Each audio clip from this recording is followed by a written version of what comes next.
Each year, there are over 60,000 births in Ireland. It's a joyful time for the vast majority of women. Cardiotocography, or CTG, is used to monitor fetal well-being and allow detection of fetal distress.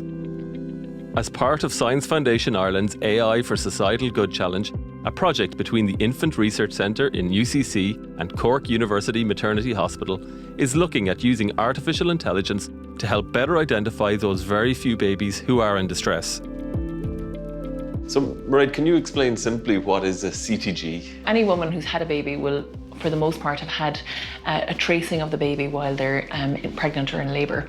We take a signal from the baby using Doppler, and it gets transformed onto a signal that we can read. We measure the baby's heart rate, we measure the contractions, and we measure the maternal heart rate as well. And that provides a drawing, basically a graph. And then what we do is we try and read it and try and interpret which babies are at risk. So when you say at risk, what does that mean? I suppose for the most part, women come in and they have perfectly normal labours and have lovely deliveries and babies are well. But there's a small percentage that are at risk of what we call intrapartum asphyxia. And intrapartum asphyxia is basically when the baby doesn't get enough oxygen during birth. And I suppose what we're trying to do is find the baby that is at risk of lack of oxygen during birth. Professor Geraldine Boylan is a neonatal neurophysiologist. She looks after newborns in the intensive care unit.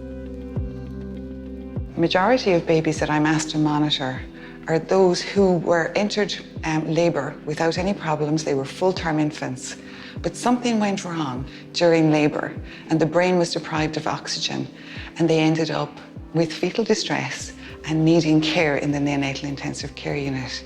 And then we monitor the brain to see the potential risk of brain injury for those babies in the unit.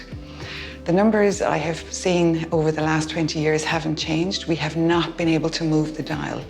So we don't have the tools that can accurately detect which babies are most at risk during labour. So we have already developed a machine learning algorithm for monitoring the severity of brain injury in newborn infants. We have developed this AI tool that's already in use around the world. It's been commercialised. It's in machines at the cot side and the bedside. So we want to do the same with this project. We need an algorithm that is constantly monitoring the fetal heart rate during labour. At the Infant Research Centre, the job of developing and training the algorithm is down to Professor Liam Murnan and his team.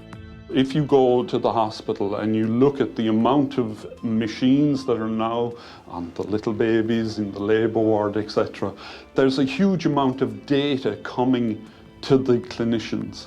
What they need is information.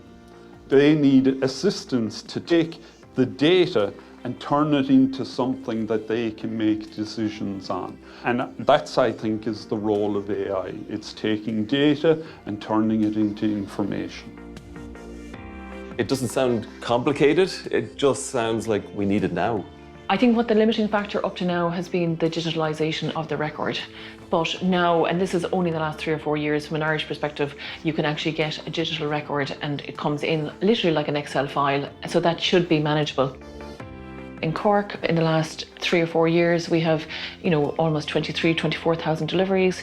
We have CTGs for all of those women who have been in labour. Nationally, we have about 65,000 deliveries. So it sounds like it should be relatively straightforward, but it is only now straightforward because we have the digitalisation of the record, we have the volume of records, and now we have the computing power. And there is no reason why technology shouldn't be, optimised to pick up those babies that are vulnerable. And I really think it's an opportunity for big data to work for the good of mankind, or babykind.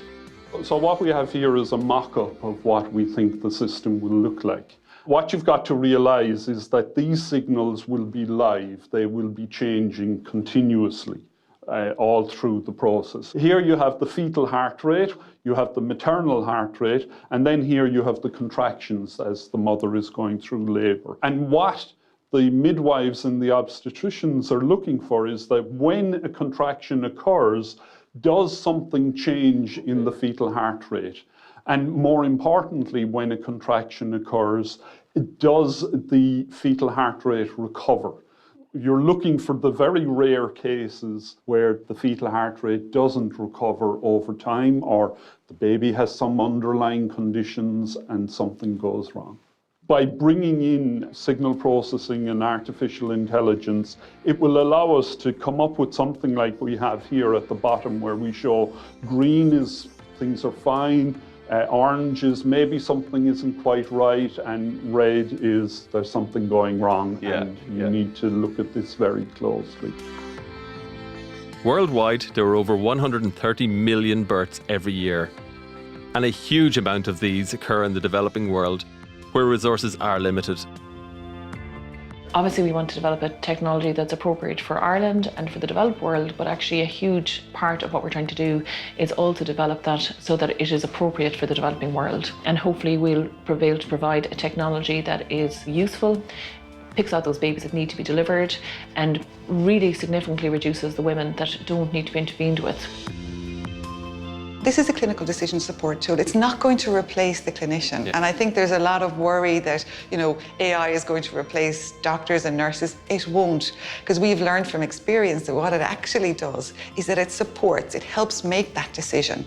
It's a really exciting time, and for me, what I want is I've spent an awful long time monitoring babies who've had devastating brain injuries, and I truly believe we can change this now. And I think this is the way to do it. I want to prevent this injury happening in the first place.